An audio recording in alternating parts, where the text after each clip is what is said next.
Ya, selamat pagi.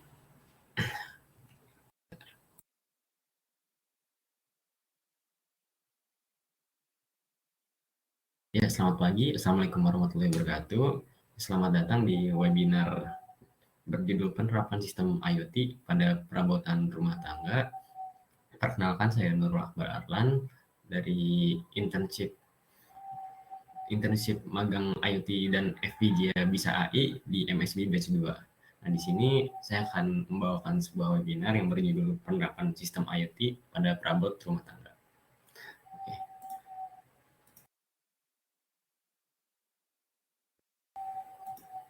Oke, pertama mungkin perkenalan dulu. Perkenalan, nama saya Nurul Akbar Arlan. Saya lulusan SMA Nurul Fikri Serang, Banten, dan sekarang sedang menempuh kuliah di Institut Teknologi 10 November di Teknik Elektro S1. Oke, sekarang saya sedang magang di Bisa AI, IoT dan FPGA dengan MSIB Batch 2. Nah, di sini mungkin bila partisipan ingin menghubungi saya bisa lewat LinkedIn yang linknya tertera di layar atau lewat email saya nakbaral@gmail.com.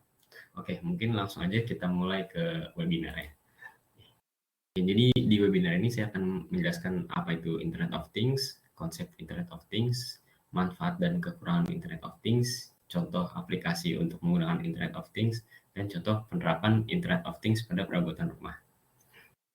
Jadi yang pertama, apa itu Internet of Things? Internet of Things itu adalah internet untuk segalanya. Menurut Wikipedia, itu adalah sebuah konsep yang bertujuan untuk memperluas manfaat dari konektivitas internet yang tersambung secara terus-menerus. Adapun kemampuan seperti berbagi data, remote control, dan sebagainya. Nah, termasuk juga pada benda di dunia nyata. Contohnya bahan pangan, elektronik, koleksi, peralatan apa saja, termasuk benda hidup yang semuanya tersambung ke jaringan lokal dan global melalui sensor yang tertanam dan selalu aktif. Nah, pada dasarnya Internet of Things ini mengacu pada benda yang dapat diidentifikasikan secara unik sebagai representasi virtual dalam struktur berbasis internet.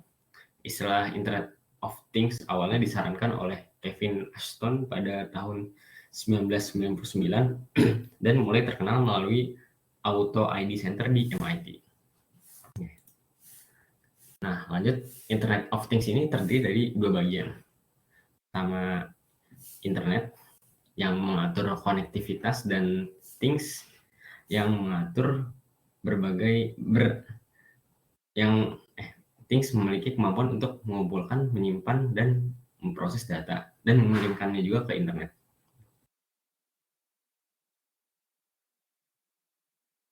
Nah, lalu jadi Internet of Things ini gabungan dari internet dan things itu sendiri. Sehingga Internet of Things sendiri itu adalah suatu konsep di mana objek tertentu punya kemampuan untuk mentransfer data melalui jaringan internet.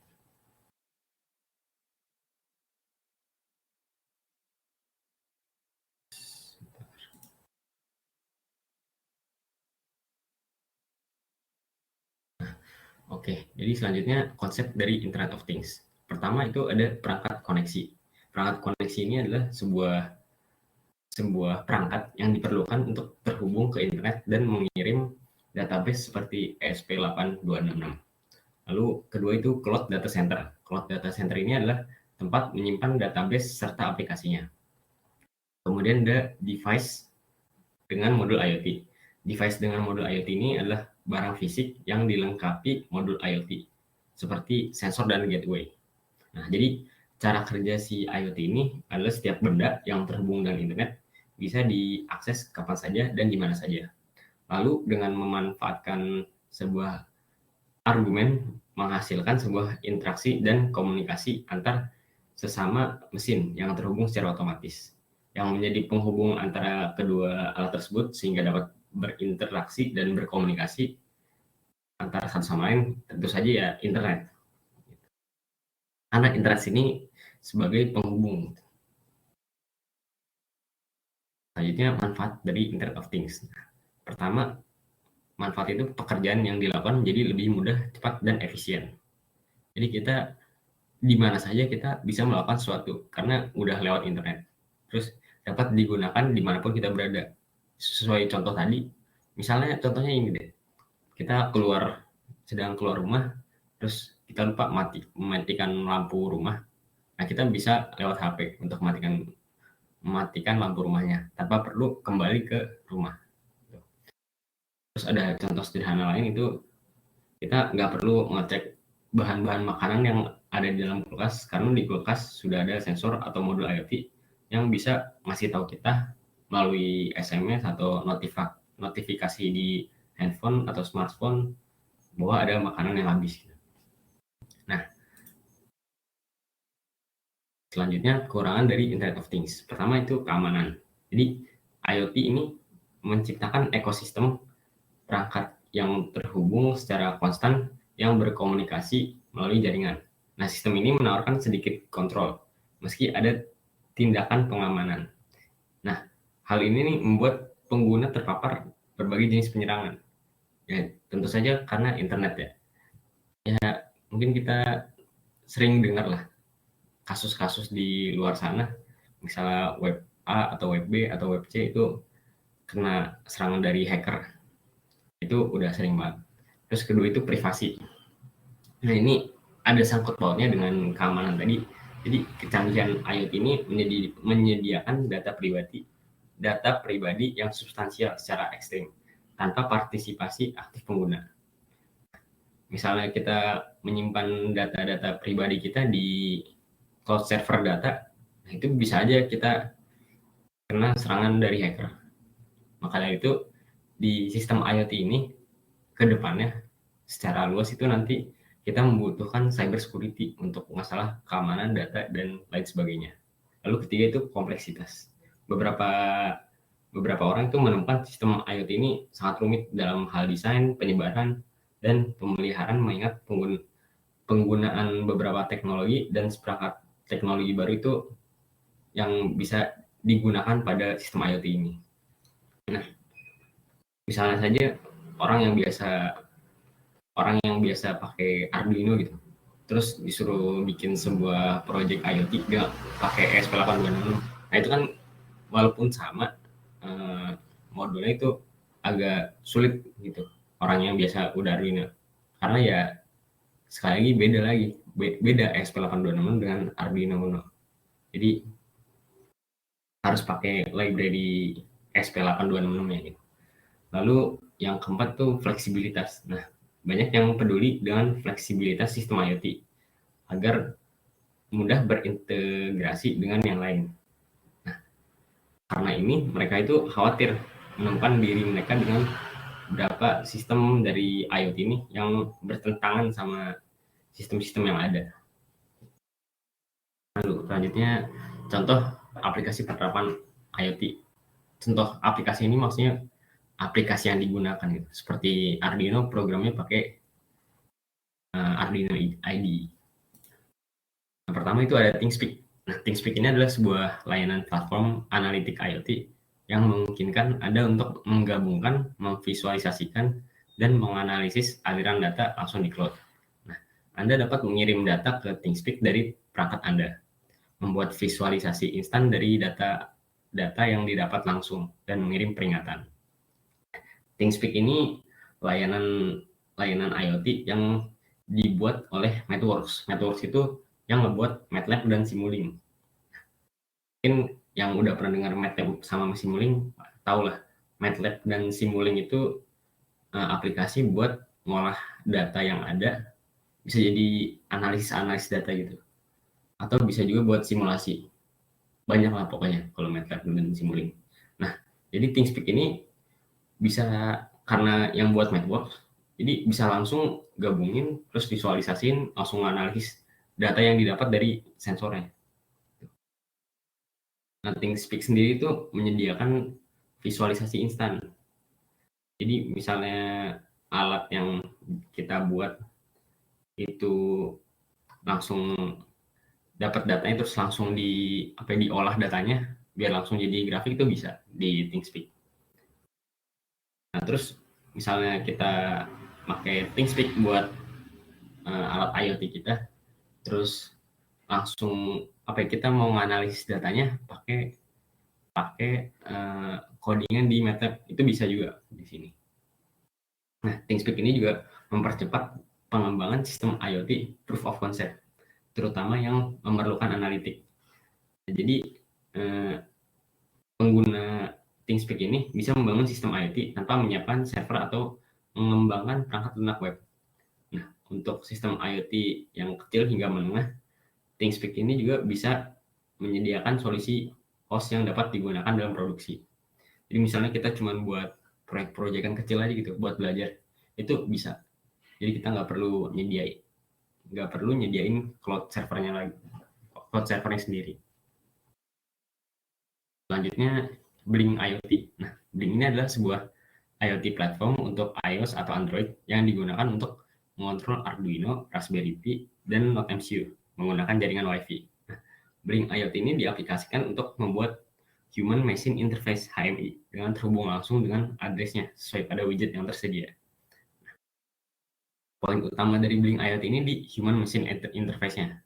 Beda tadi kalau sama ThingSpeak. Poin utama itu di analitik datanya, karena dia MATLAB kan. Jadi Blink ini dirancang untuk Internet of Things biar bisa mengontrol hardware dari jarak jauh. Jadi HMI di sini tuh maksudnya gini. Misalnya kita mau buat smart home gitu, buat nyalamatin lampu, buat nyalamatin AC. Nah itu lebih baik menggunakan Blink, soalnya dia tujuan poin utamanya itu di HMI-nya. Nah, tapi dengan Blink juga dia bisa menampilkan data-data sensor, terus bisa menyimpan datanya, memvisualisasikannya, dan banyaklah pokoknya hal-hal keren yang bisa dilakukan oleh Blink IoT ini. Di Blink IoT ini sesuai gambar itu ada tiga komponen utama. Pertama ada Blink App, aplikasi Blinknya. Nah, aplikasi Blink ini memungkinkan para user dari Blink IoT itu bisa membuat interface human machine interface yang keren, terus widget-widgetnya disediakan oleh Blink itu sendiri, banyaklah pokoknya. Terus kedua itu Blink servernya, Blink server itu sendiri. Blink server ini bertanggung jawab atas semua komunikasi antara smart home ke Blink, ke hardware-nya. Nah, jadi server di Blink ini bisa menggunakan Blink Cloud yang disediakan langsung oleh Blink IoT, atau bisa juga menggunakan server pribadi secara lokal. Lalu ketiga ada Blink Libraries. Nah, ini tuh Blink Libraries itu yang membuat si hardware bisa berkomunikasi melalui server Blink dan memproses semua perintah yang masuk dan keluar. Jadi Blink Libraries itu misalnya contoh ini deh. Kalau kita mau pakai SP8266 itu di codingan Arduino IDE kita kan ada hashtag include SP826 bla bla bla bla. Itu sama kayak Blink. Jadi kita pakai hashtag include Blink bla bla bla bla. Nah, itu maksudnya Blink Library itu. Jadi dengan itu kita bisa komunikasi dengan Blink servernya. Nah, lalu selanjutnya contoh penerapan konsep IoT pada perabotan rumah. Nah, ini baru aplikasinya secara langsung. Contoh-contohnya. Nah, pertama ada switch on off perabotan. Nah, jadi switch on off perabotan ini misalnya kita mau nyalain lampu, itu nggak perlu pakai saklar. Jadi kita bisa pakai HP, on off langsung gitu.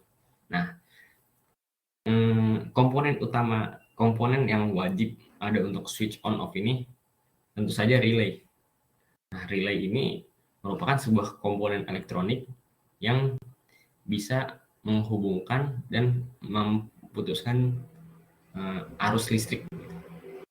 Jadi sebenarnya fungsi itu mirip switch, tapi bedanya kalau relay itu diatur oleh arus listrik juga. Jadi buat menghubung sama mutusnya itu dia pakai di belakang sini kan ada pinnya. Nah, itu diatur pakai pin digital di Arduino. Jadi misalnya nanti dikasih sinyal 1, dia bakal terhubung. Kalau dikasih sinyal 0, dia bakal terputus. Nah, switch on off ini udah banyak yang nerapin di smart home rumah. Nah, terus switch di HMI-nya itu bisa dibuat tombol seperti yang terlihat di sebelah kiri ini. Bisa juga dengan digabungkan dengan speech recognition. Jadi nanti misalnya mau nyalain, kita tinggal pakai Google, Hey Google, nyalakan lampu. Nah, nanti bisa nyala lampunya. Itu nanti itu lebih lanjut lagi switch on off.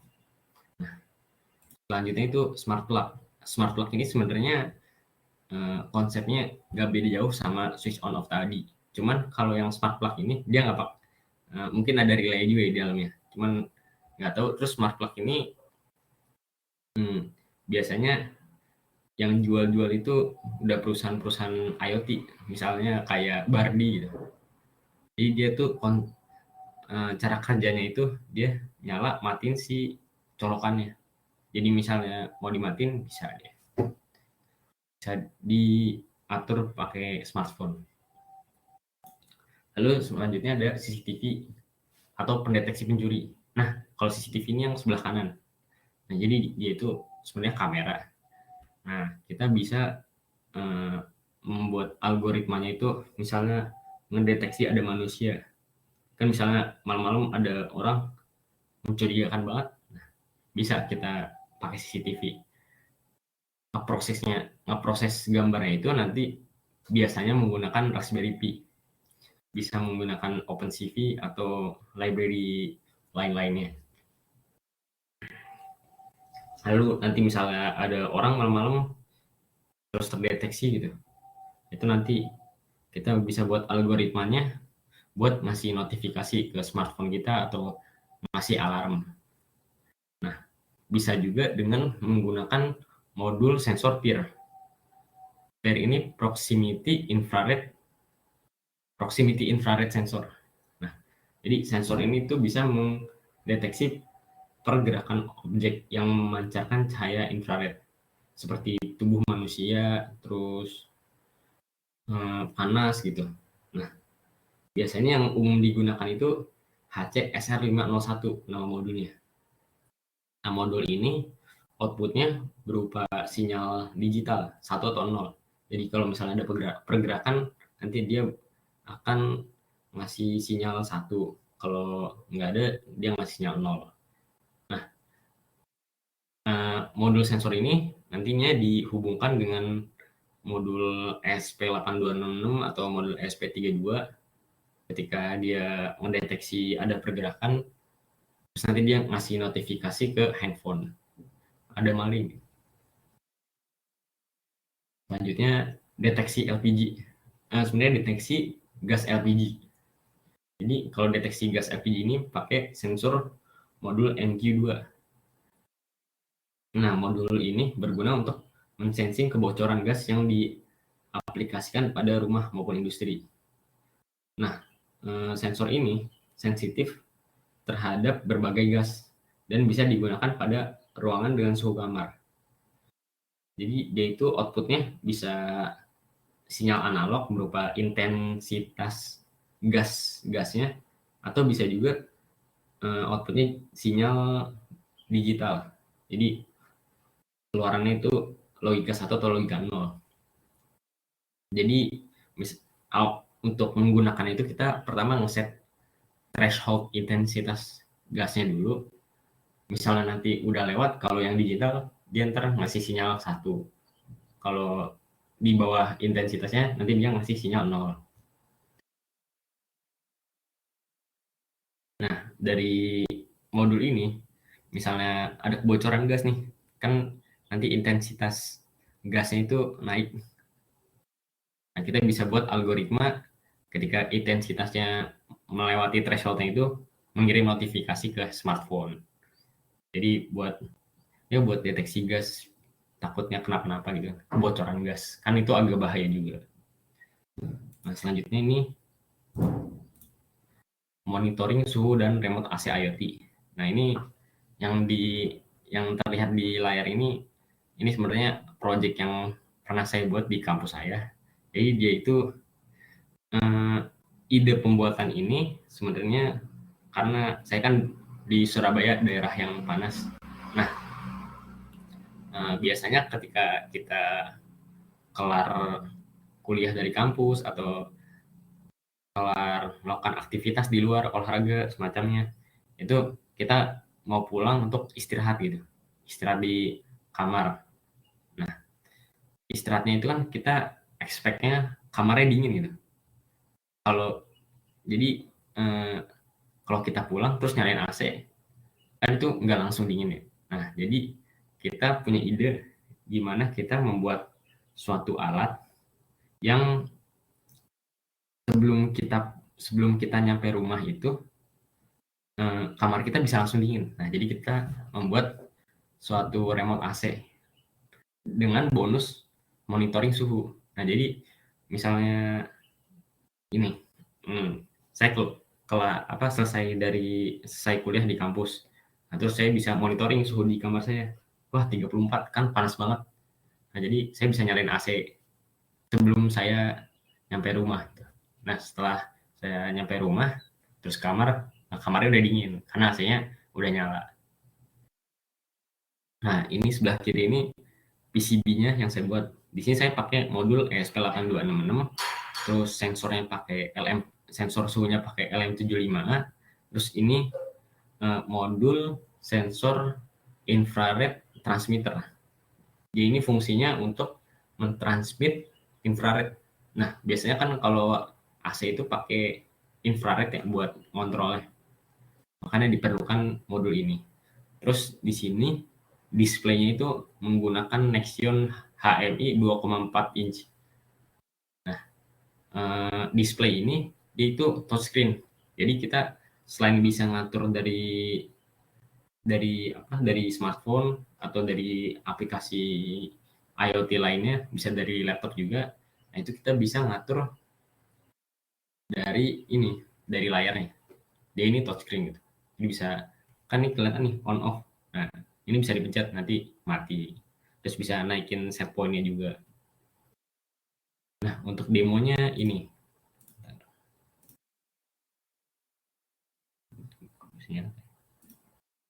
Nah, ini. Nah, ini kelihatan kan sinkron.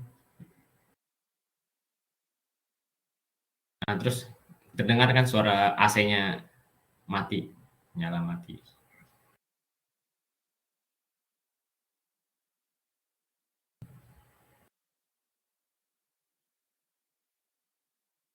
Nah, ini demonya. Ya, sebenarnya sangat simpel sih alatnya. Cuman ya karena ada ide aja makanya kita buat.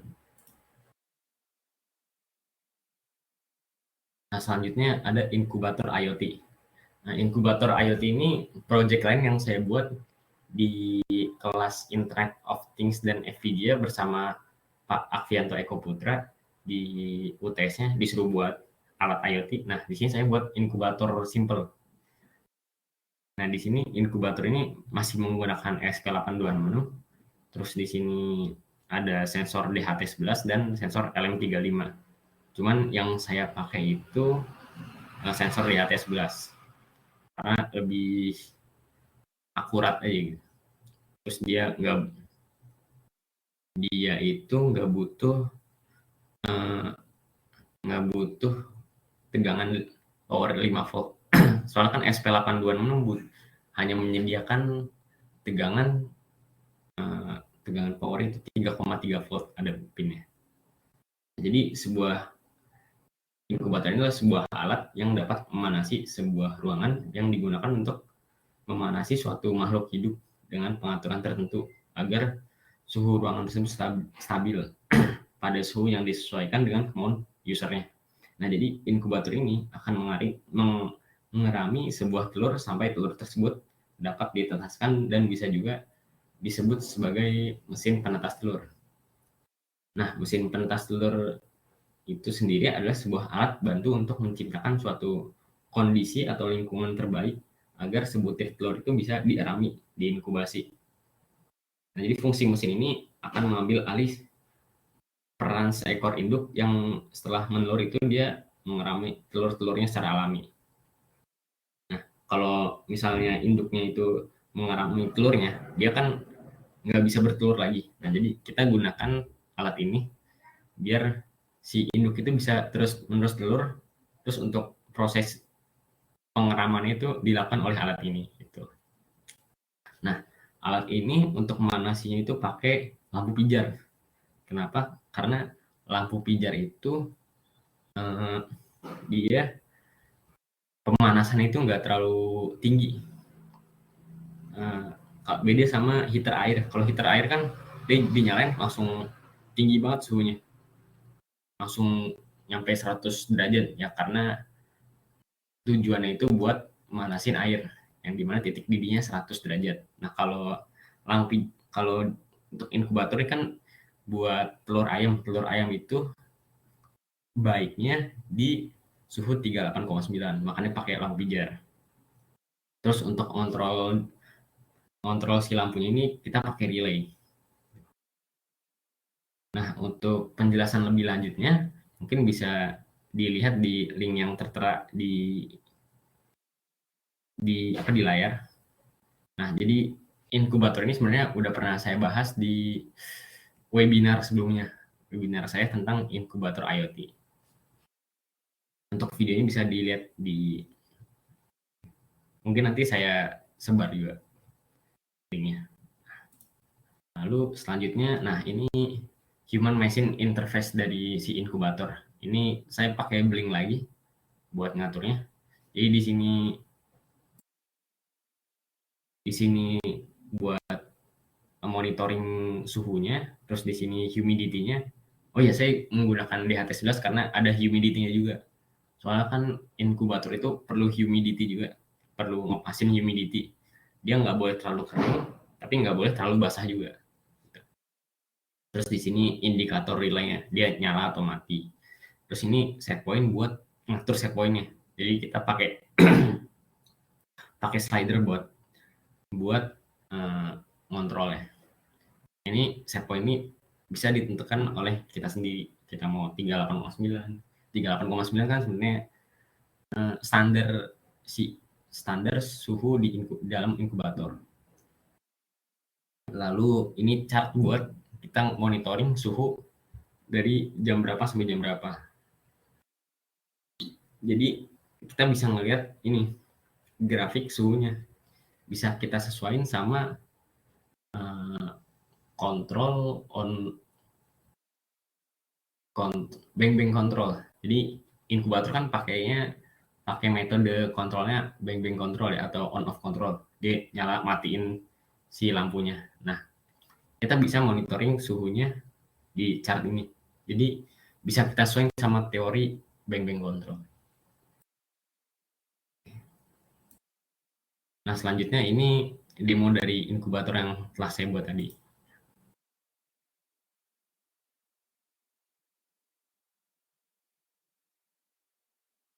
Nah, jadi dia ketika suhunya di bawah dia nyala lampunya. Ketika suhunya di atas set point dia mati. Gitu. Simple sih, sangat simple sekali cara kerja. Nah, oke. Mungkin sekian dari saya. Terima kasih telah mengikuti webinar ini. Mungkin bila ada pertanyaan bisa disampaikan.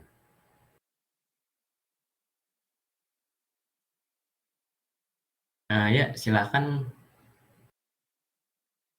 Ini ada yang raise hand, Diah Ambarwati.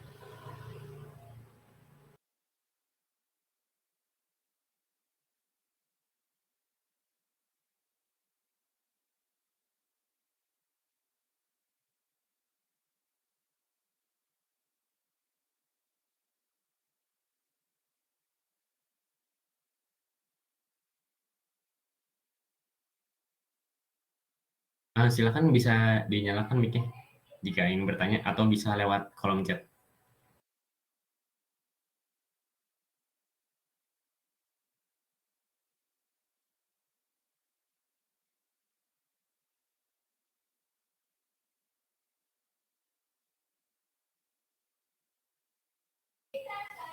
Oke, pemanfaatan IoT di dunia pendidikan apa saja ya? Eee, Mungkin kalau di dunia pendidikan itu bisa untuk membantu penelitian ya. Misalnya kita mau meneliti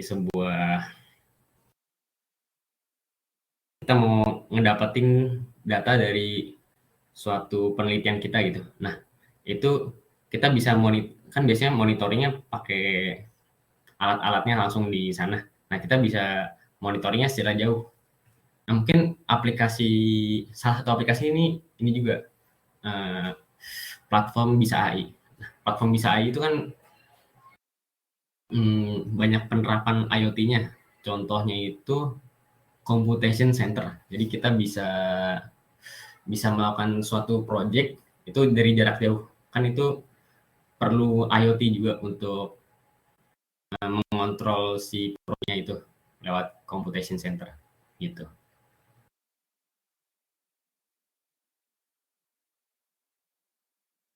Ya, gimana? Mungkin udah terjawab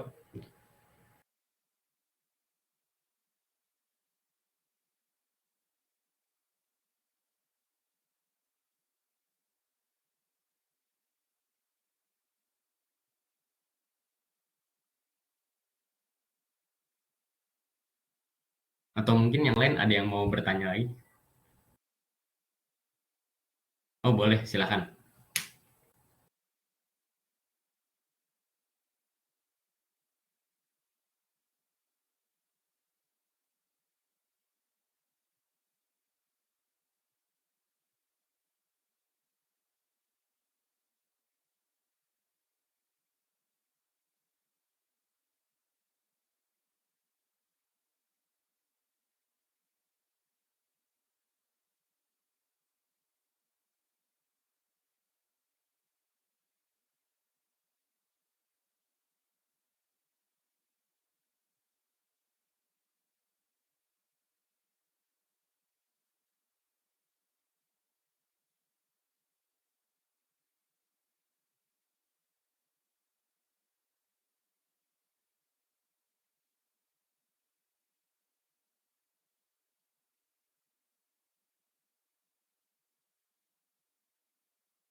Oke.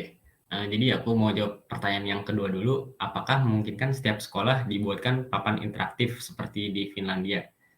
Apa saja kendalanya? Nah, kalau memungkinkan, sangat memungkinkan sebenarnya di setiap sekolah.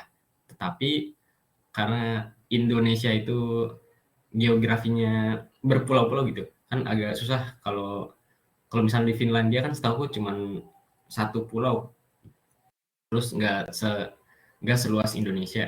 Jadi kalau di Finlandia mungkin lebih mudah ya untuk penyebaran alat-alatnya. Nah, kalau di Indonesia sebenarnya mungkin aja.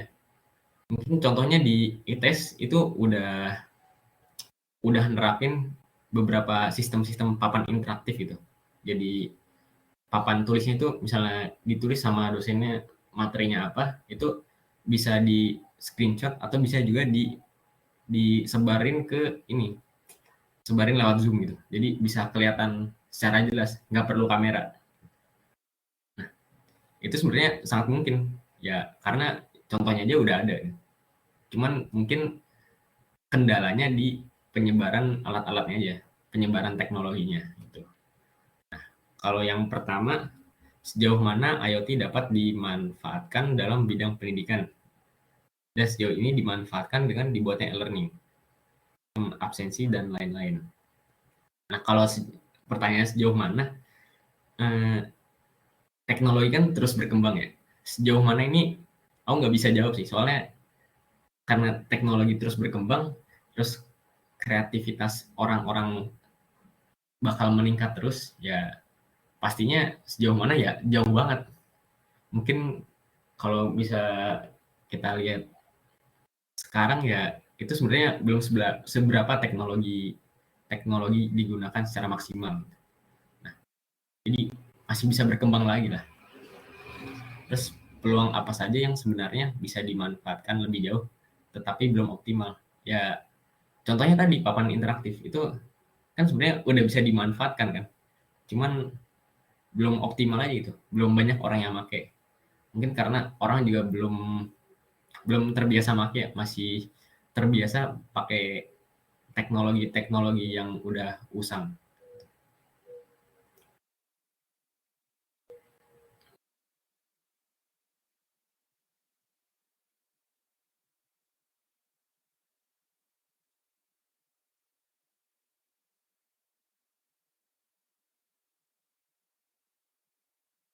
Gimana? Uh, Mungkin ada pertanyaan lain?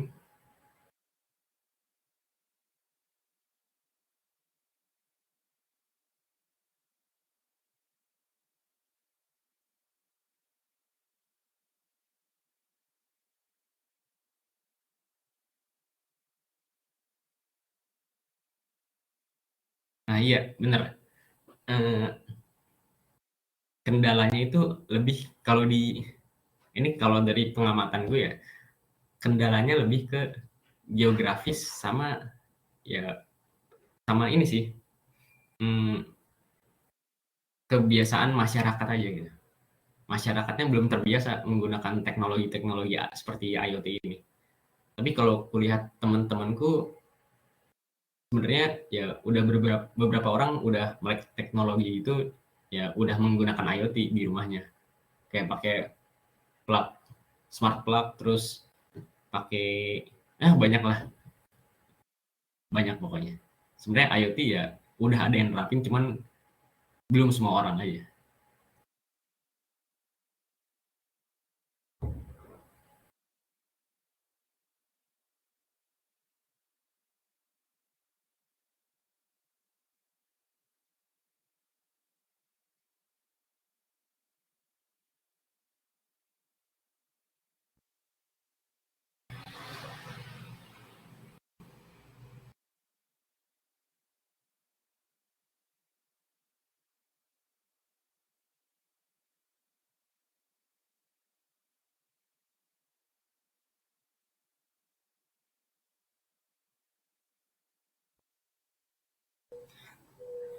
Laboratorium virtual, Pet Coro Aldo. Aku sebenarnya belum ini ya, belum udah pernah dengar sebenarnya laboratorium virtual. Tapi kalau Pet Coro Aldo ini aku belum pernah dengar sih. Cuman ya laboratorium virtual itu sebenarnya lagi di riset kalau di ITES ya setahu gue. Jadi belum diterapin juga. Jadi kebanyakan sih kalau laboratorium tuh sekarang orang masih pakai simulasi sih. Cuman ya aku belum mempelajari lebih lanjut lah kalau untuk laboratorium virtual ini. Tapi sangat menarik sih di kulik.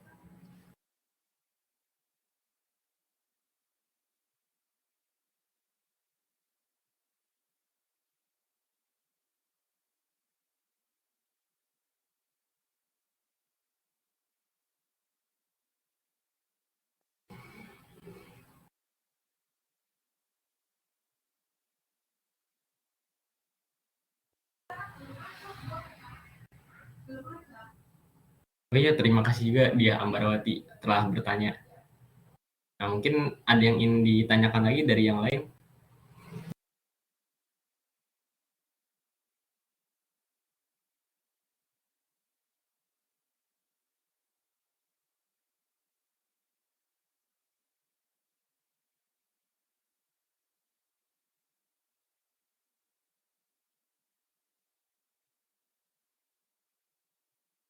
Eh, Mungkin kalau misalnya udah nggak ada yang nanya lagi, aku tutup webinarnya.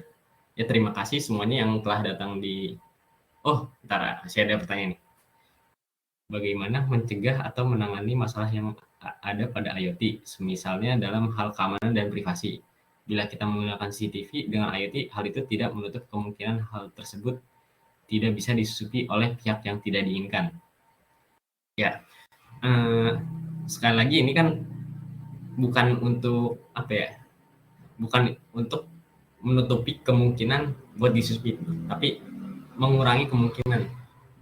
Jadi kita bisa mendapat apa ya, peringatan secara lebih cepat gitu. Kan itu juga gunanya CCTV. CCTV kan sebenarnya eh, di lain hal, di satu sisi buat ngurangin apa? Buat ngurangin masalah, security, tapi juga eh, buat nakutin maling juga gitu sebelum dia mau melakukan aksinya. Kalau untuk mencegah dan menangani masalah IoT itu, kalau di ini ya, kalau di cloud atau di webnya itu untuk mencegah pencurian data IoT-nya itu lebih ke sub cyber security-nya sih. Nah, untuk cyber security ini sebenarnya aku kurang paham ya, karena belum belajar lebih lanjut gitu tentang cyber security. Tapi ya intinya untuk keamanan web atau kontrol dari IoT-nya, yaitu dengan cyber security. Dilakukan oleh cyber security lebih tepatnya.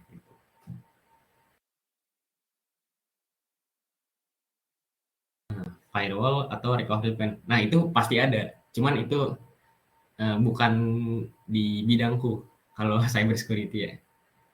Mungkin itu lebih ke orang-orang yang di cyber security.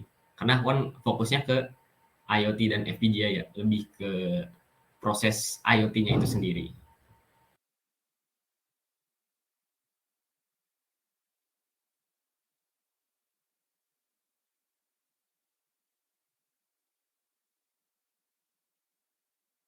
Ya, mungkin itu jawabanku. Gimana, Setio?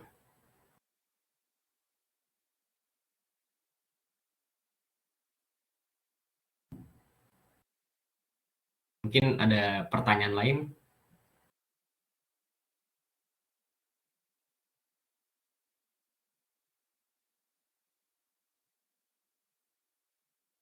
jika tidak ada pertanyaan lagi, mungkin aku tutup webinar ini.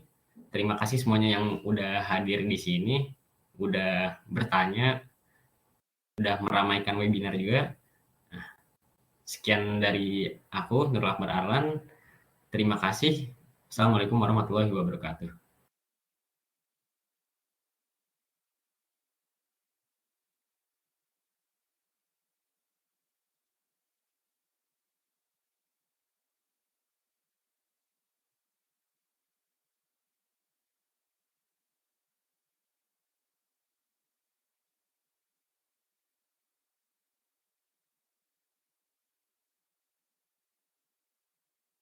You are currently the only person in this conference.